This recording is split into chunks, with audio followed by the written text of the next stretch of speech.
Welcome. Thank you for coming. I'm James Gentry, faculty at the Religious Studies Department, specializing in Buddhism in Tibet and the Himalayas. And it is my great pleasure to be able to introduce our speaker today, Khenpo Yeshi, here. Khenpo Yeshi is currently a PhD student at UC Berkeley in South and Southeast Asian Studies, where he also received his BA and his MA in religious studies first, and then in South and Southeast Asian studies. But Khenpo Yeshi's academic trajectory has been no ordinary one. In fact, after fleeing his homeland in eastern Tibet for Nepal and then India in the 1980s, Khenpo Yeshi received extensive Buddhist scholastic training in several of the most prestigious monastic colleges of the Gelug Nyingma and Kagyu traditions. He subsequently completed a traditional 3-year retreat in Nepal under the guidance of the renowned Dzogchen Great Perfection teacher Tugorje. Khenpo Yeshi then went on to serve as one of the very first instructors at Ramchum Yeshe Institute in Kathmandu, Nepal, where he trained numerous Tibetan and international monastic and lay students in Buddhist theory and practice. And it was only then, after having completed extensive training in Buddhist thought and practice, done retreat, and taught for several years, that he decided to embark on the arduous and long task of coming to the United States and working toward a PhD program, starting with a BA program. So the perseverance is remarkable, actually. So Khenpo Yeshi's MA and PhD research centers on the early history of the heart essence tradition, the Nyingtik tradition of the Great Perfection. And through his extensive research, he has become acknowledged as one of the world's leading experts on this tradition. I think it's no exaggeration to say we're all lining up to work with Khenpo Yeshi, scholars, graduate students, scholars such as Anne Klein at Rice University, David Germano, Jacob Dalton over at UC Berkeley, and already Khenpo Yeshi has co-authored with Jake Dalton 2 pioneering articles on the early history of the Great Perfection, and thankfully will also be coming out with a study too of one of its seminal tantras in the year to come, I hope. So tonight, Khenpo Yeshi is going to share with us a small drop of his ocean of learning about this tradition with a talk called The Ground of Existence in the Great Perfection and its relationship with Buddha nature. So please join me in giving a warm welcome.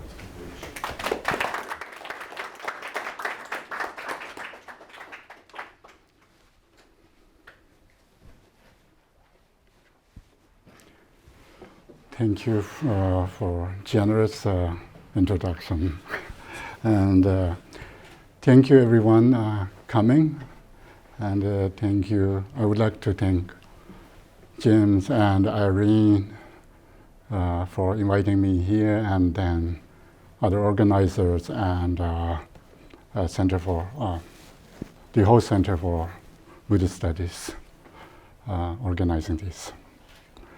And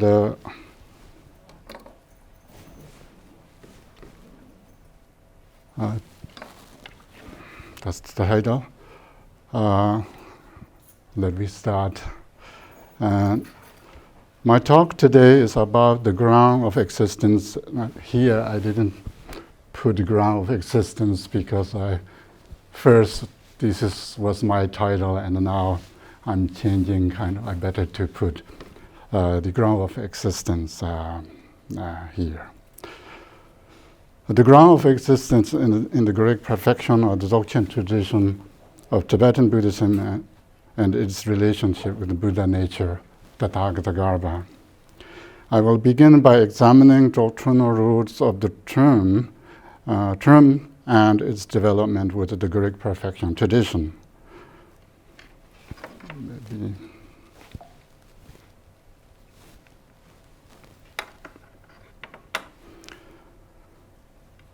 I will begin with examining the doctrinal roots of the term and the development with the Great Perfection tradition.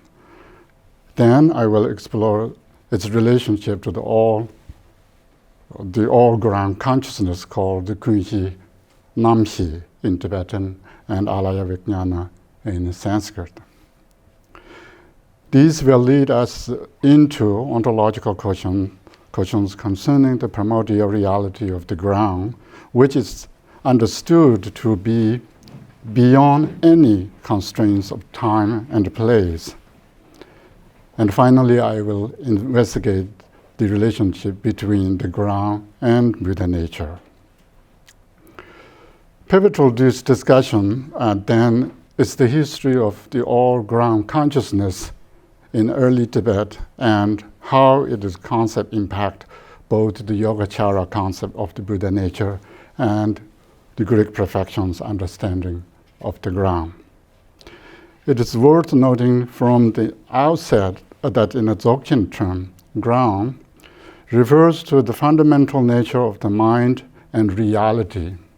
The ground is believed to be inherently free from conceptual elaboration and the dualities of the subject and object, self and other, and so forth. Relevant here then are early Tibetan debates on the ontological stats of the ground of all-ground consciousness. Is it like Dzogchen ground, empty or not?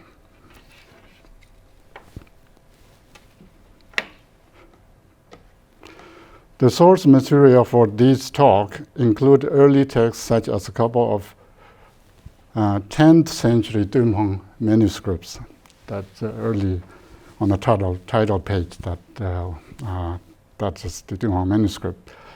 The late 9th to early 10th century Nyingma Master Nobchen Sangji Yeshi's writing, and the 10th to 12th century 17 tantras, which lead into later 13th century Greek perfection's heart essence in Tibetan Nyingtik teachings, which are eventually codified in the 14th century by famous Nyingma master Longchen Ramjam and explored further by still other authors in the subsequent centuries.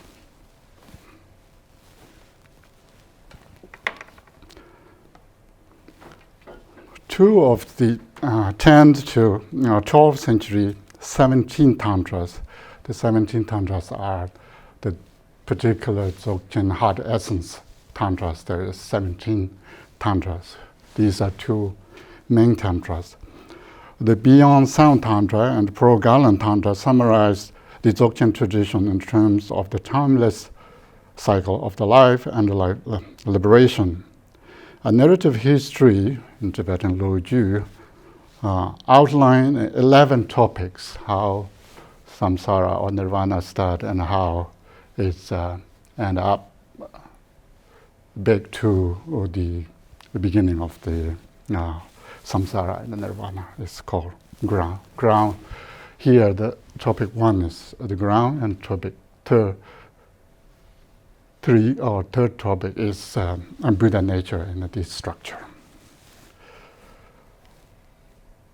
Throughout this 11 structure around the central thread of the ground, the 11 topic organized materials present in the 17th Tantra as a progressive cycle from the ground, topic 1, to final liberation, topic 11. Of particular relevance for our purpose, then, with the first topic on the ground and the third topic on Buddha nature. The ground discussed addressed ontological concerns regarding the primordial reality it has occurred before or beyond the existence of time and space. Early Greek perfection writings demonstrated how ground serves both the cosmogonic foundation for the universe and the philosophical foundation of the Greek perfection system. Of course, these topics of being and existence have long been of interest to the culture through the world, but in Tibet, particularly under the influence of Indian thought, but also for more specifically Tibetan reasons, the topics became something of the obsession for many thinkers across the century.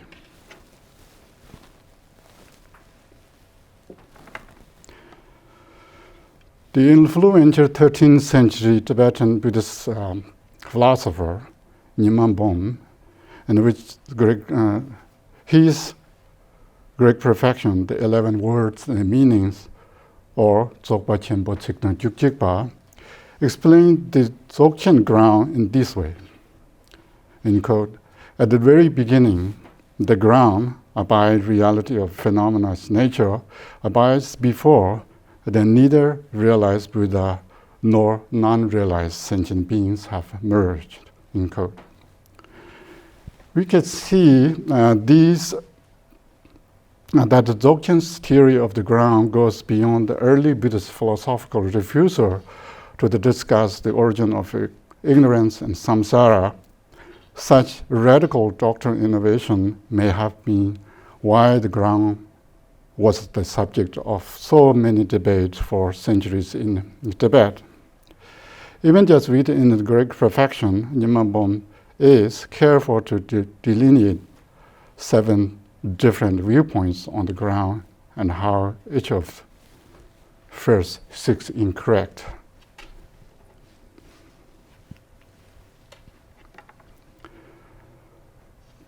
Turning now to the doctrinal roots of the concept, this chart outlines the evolution of the ground from its start as the storehouse for karma and klesha in the Yogachara school or doctrine.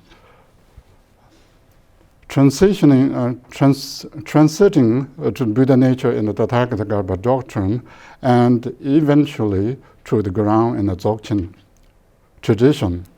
This evolution of terminology reflects the transformation from the conventional truth concept to describe the ground of samsaric existence to more ultimate truth concept that's the seed for the complete awakening and non-dual primordial reality beyond all.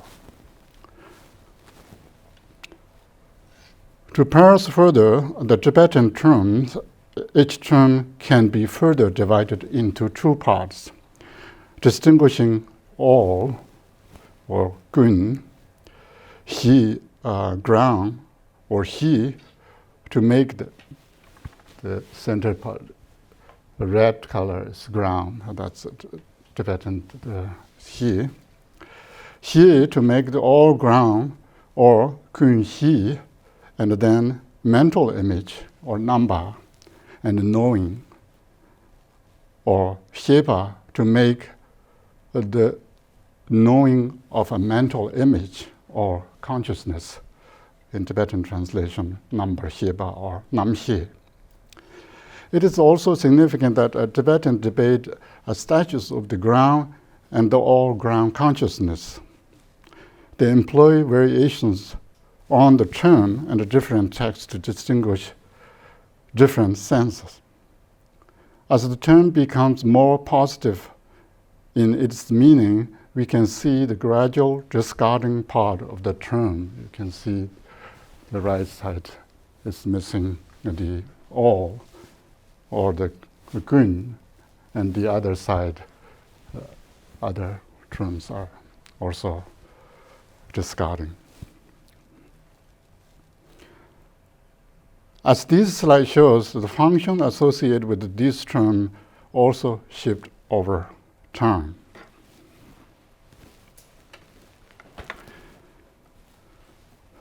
In the Dzogchen tradition, the term resolves into a single syllable, he, or ground, with no connection to the consciousness. Now they're not talking about the consciousness, rather the source of samsara and nirvana. This shift seems to have occurred with the emergence of the Greek perfection's hard essence teachings and around 11th century, which go to great lengths to distinguish between consciousness, or the namshi, and the gnosis, or yeshi, and likewise between alaya, or kunshi, and the dharmakaya, or choku. Despite these changes, the great importance of these distinctions in Dzogchen philosophy and practice, the term shir, or ground, is maintained to us a kind of doctrinal compass underlying and directing these terminological shifts. You can see the red ground or he.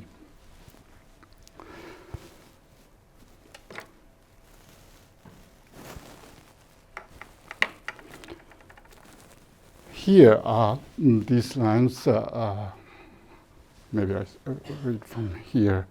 So this is the ground, or the Kunji number Sheba in Alaya Vijnana is talking about here, and their functions and what is characteristics there are.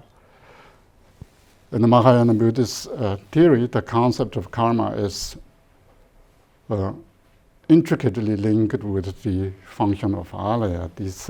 These all ideas or these concepts already, as Chimitazen shows in monumental study of alaya vijnana and so forth. And second, the early sutta states that alaya is here where the habitual tendencies are stored, and as they mature, they give rise to delusion, projection, and suffering. And we thought alaya, the stream of habitual tendency, would not have continuity. Alaya is thus the repository for the tendencies, is emphasizing the importance of the recognizing and managing them for deeper and self-understanding. This understanding marks the significant advance in resolving challenges in the Buddhist karmic theory.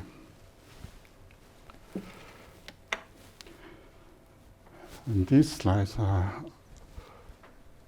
In a Buddhist theory, the concept of karma and kilesha are intricately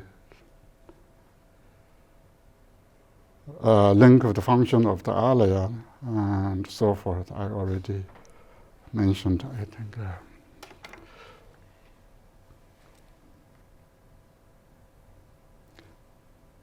And according to Yogachara, Buddhist philosophy, all habitual tendencies deposit in alaya, carried by alaya through one's past, present, future success of lives until thus the role of alaya is maintaining and the continuity of these tendencies explained in the Buddhist commentarial literature or Shastra.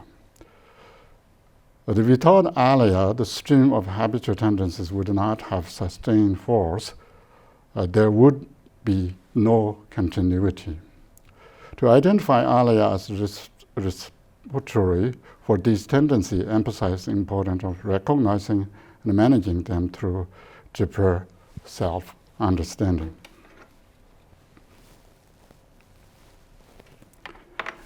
These are the Dunhuang manuscripts. In the 9th and the 10th century, Tibetan Buddhists become interested in the concept of alaya vijnana and the wrote about their interpretation of it. These early writings have been preserved in the Dunhuang library caves, include at least 3 important manuscripts, 2 of which are complete texts. These 2 are the complete texts, while the 3rd is incomplete. All 3 are closely related, penned in a similar hand, and possible even by the very same hand, probably dating from second half of the century.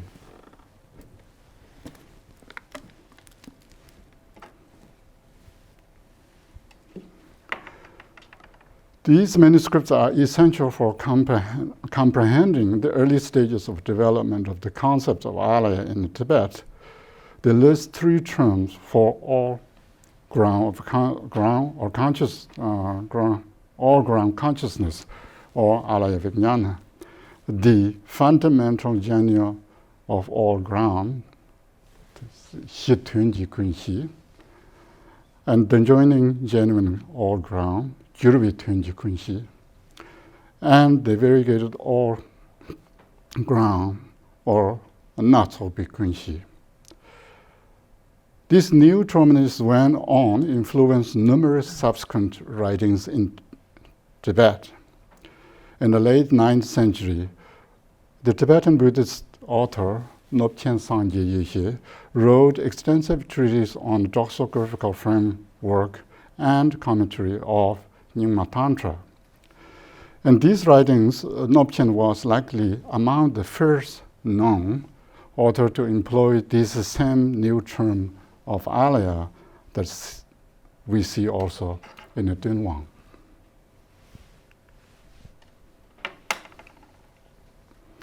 Another list relating to the alaya vijnana appear in the Paleo-Tibetan 654.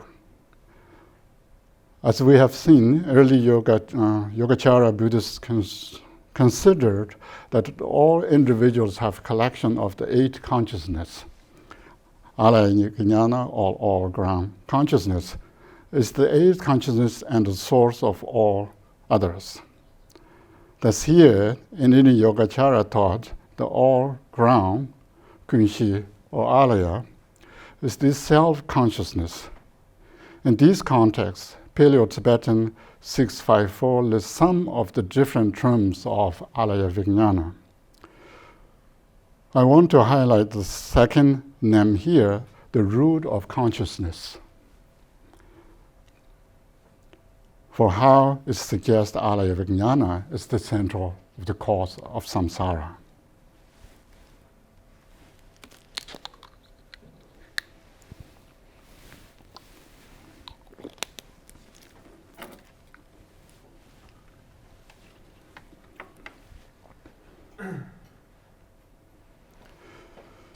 The concept of alaya become increasingly dynamic and multifaceted in the centuries following its introduction into Yogachara thought.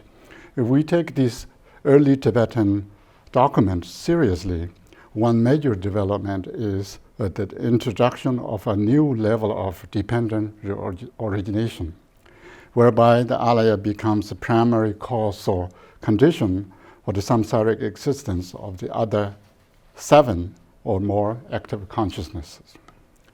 Extensive discussion on theory of alaya are found in those 2 Dunhuang manuscripts, IOL Tib J 708 and Paleo-Tibetan 654, and then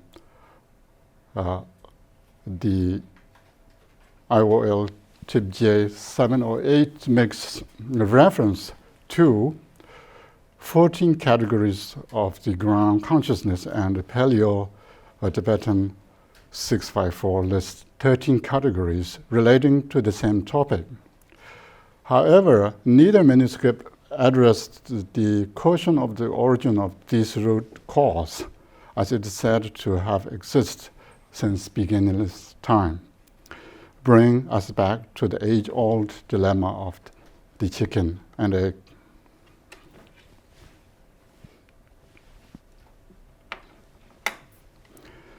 Given such an interpretation of the alaya as the foundation of the manifestation of all samsaric phenomena, we may wonder how this appears to intersect in important ways with the notion of Tathagata, which is described as pure and all-encompassing. On the face of it, tracing the basis of samsara and can back to the Tathagata seems highly counterintuitive.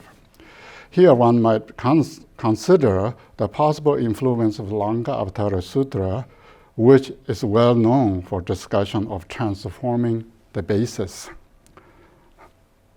Ashra Ya Paravita, or Ninjurwa in Tibetan, where through meditation, the alaya vijnana eventually transforms into the Buddha nature. Here, then, we might say that the negative sense of ground transforms into the positive sense. It is important to note that the different Mahayana sutras describe alaya differently. Some sutras, such as Lankavatara, already mentioned, described it as an impure subconscious mind that be transformed through the spiritual practice, while others describe it's the pure innate potential for awakening that's already present within each individual. This shows us that from the very beginning of the Mahayana Buddhist literature, and despite the striking apparent contradiction already note, the samsaric range of alaya that long include orientation to both samsara and nirvana. Hence, it is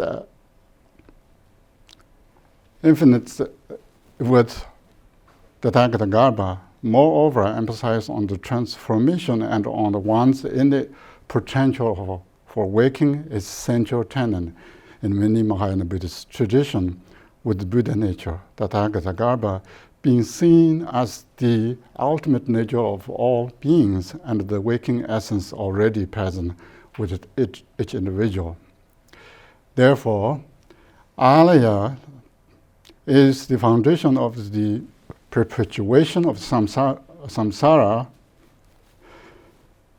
It is also the essential nature of nirvana, given that there has already been significant amount of research conducted on these ancient sutras.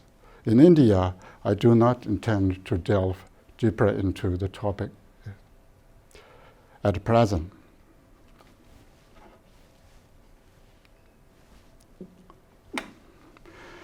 During the late 10th and early 11th century, a new wave of Dzogchen writing emerged in Tibet that introduced new concepts and terminologies for the ground alaya.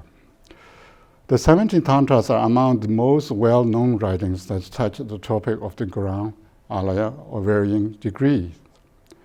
In the commentary on the sixth matrix, Longtruk Tantra, still another list from the Nyingtik tradition's 70 Tantra give us 4 new terms. The first 2 of which are similar to those seen in an Nopchen and our 3 Dunhuang manuscripts.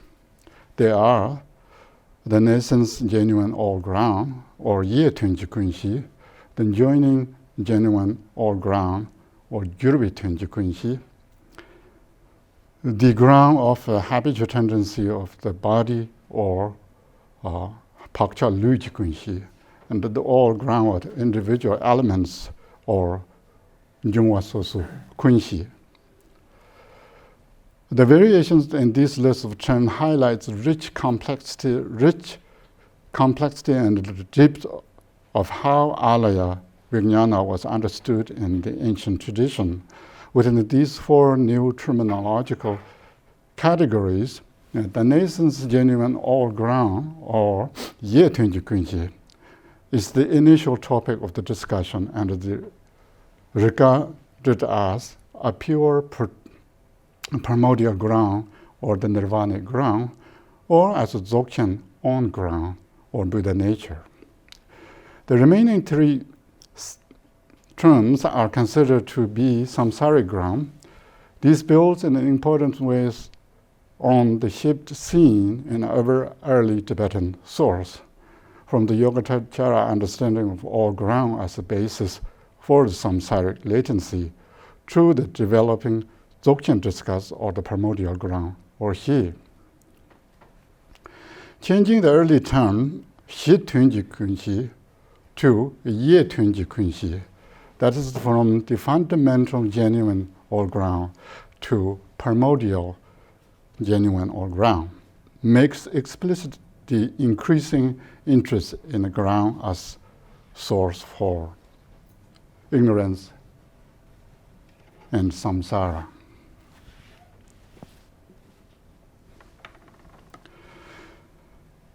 Another of 17 tantras, this one named Exquisite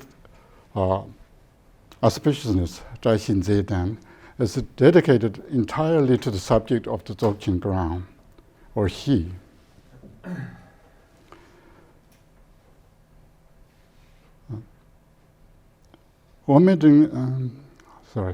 However, in the Tantra, the term Kunshi, alaya, is shortened to the one syllable term, He, or the ground, omitting the first syllable of kun and kunxi, this new term xi in the Tibetan means ground, and serve as the foundation not only for the samsara, but also for the nirvana. Although this language of Dzogchen ground emerged historically after early alaya vijnana, structurally it is a deeper foundation layer that precedes the all-ground consciousness. Not only that, but the new Dzogchen ground also precedes the Dharmakaya.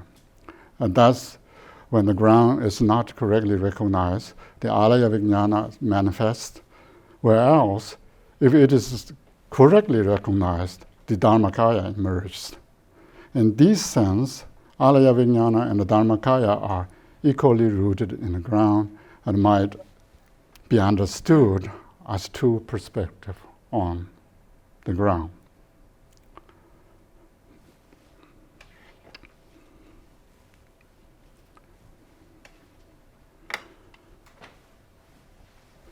Here we have a story.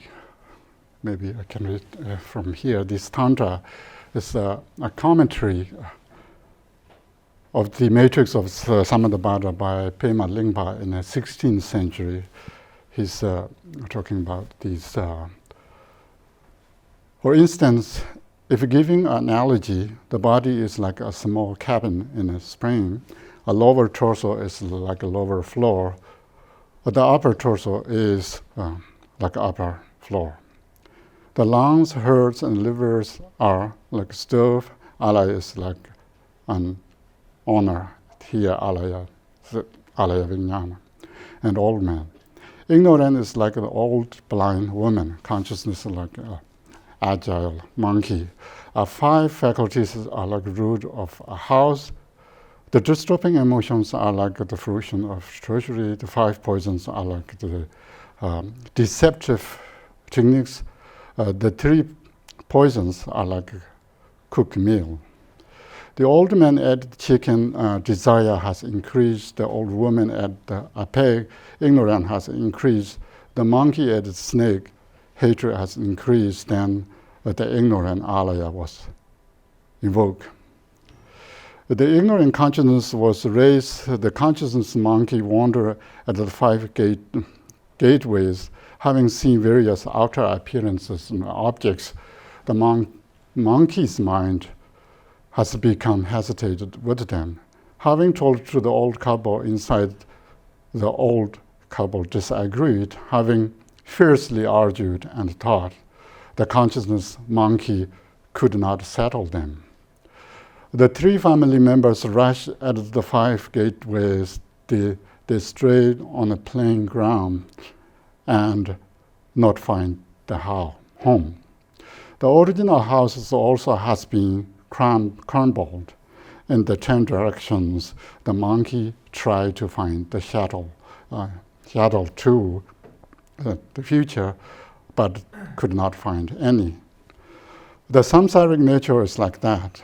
Ha ha, he he. It's laughable. As said, ignorant beings never have the awareness gnosis. The mind cannot be cause of awakening because the cause is alaya. If beings are liberated through the effort, they return into alaya. So this is the third chapter on the mind nature in this particular commentary on this tantra. Note here how the same term alaya or he is used in the beginning at the alaya vijnana, a source for samsara, and the use again at the end as the state of awakening that results from Buddhist practice.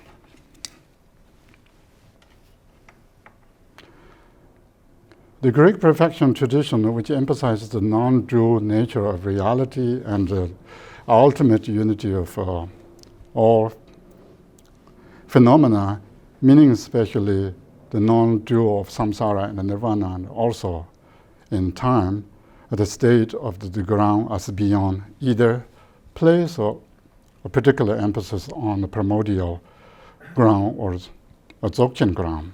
These concepts of the ground of primordial purity seems central to Dzogchen philosophy and represent the further development of the concept of all ground or kunxi.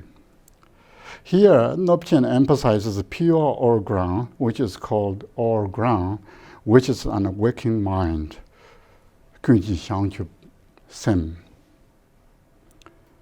He used here as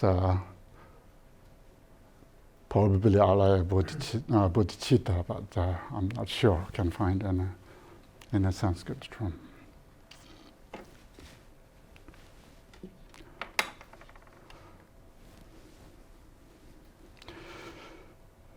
Nyingma cites the self-illuminating primordial awareness the Tantra the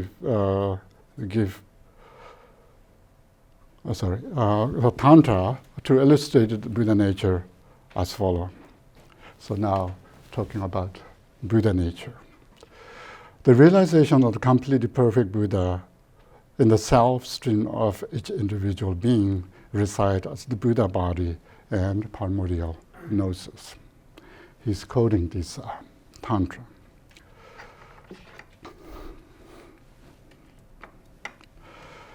The Yogachara school elaborated on the alaya vijnana as a storehouse for karmic seeds, good, bad, pleasant, and unpleasant, whereas the Tathagata text followers placed more emphasis on luminous chitta, the aspect of purity beyond duality.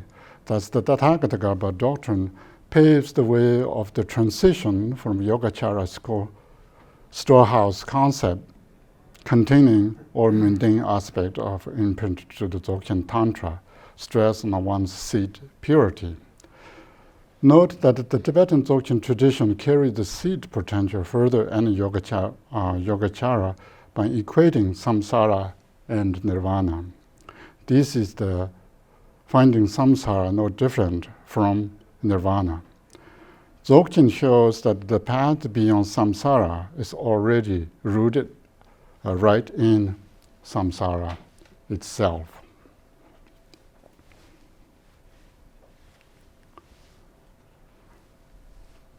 So this is another Tantra.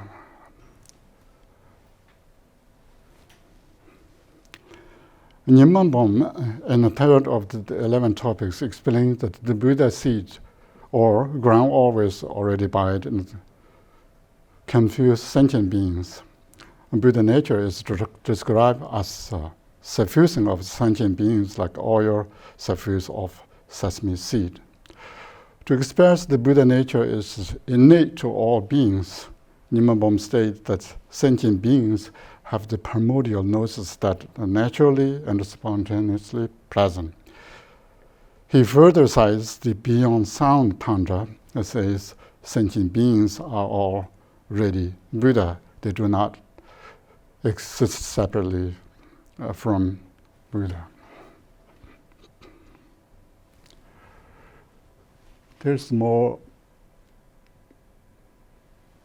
codes, but I think I better to go to conclusion here, the Buddha nature and relationship with Dzogchen ground. And this is more my conclusion. In conclusion, I have used the 11 topics from the 17th Tantra and Nyingma Bom's 13th century commentary to provide framework for studying development in emerging ontology that characterize ontological study in the Tibetan Dzogchen Buddhism. And these regard to introduce the samsaric range of ground and Buddha nature in these contexts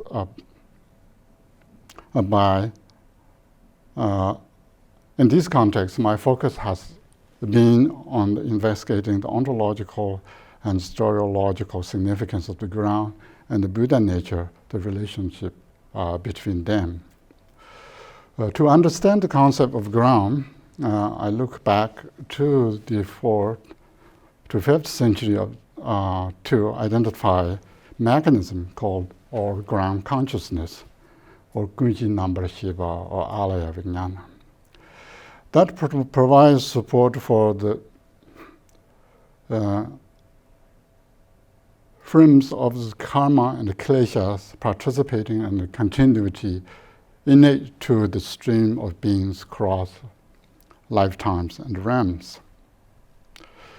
Dunhuang manuscript from 9th to 10th century shows that the historical development evolves through the path elaborating the Alaya Vijnana as a storehouse for karmic seeds, and also give evidence of the transitional period when emphasis was given to the luminous chitta, or pure beyond duality, and which then arrive at a description of the final mark established by the Dzogchen, equating samsara and nirvana. The philosophical tenet established in 10th to 11th century and still assert in the present day. We also saw by the 10th to 11th century Tibetan Buddhist philosophers had incorporated a novel concept of the ground into the tantric system of the Great Perfection Dzogchen. Also created a chart to help us track the etymological evolution and how the all-ground consciousness give rise to category of simple ground.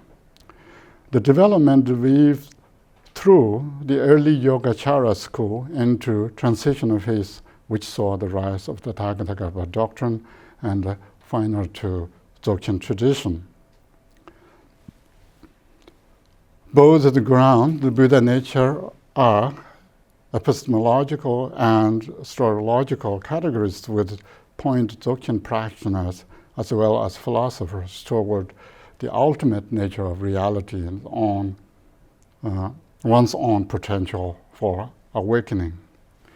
At the same time, it's generally accepted that the Dzogchen understanding of the ground emphasizes that it is the source of samsara as well as nirvana, while the understanding of Buddha nature focuses more on a practitioner's potentiality. A corollary of these views in that Buddha nature abides in and arises from the ground. And in short, we have surveyed how the Dzogchen ontology and the philosophy developed through the incremental developments in the meaning of the ground, as it is developed from the categories of all ground and all ground consciousness that are important for much early time. Thank you.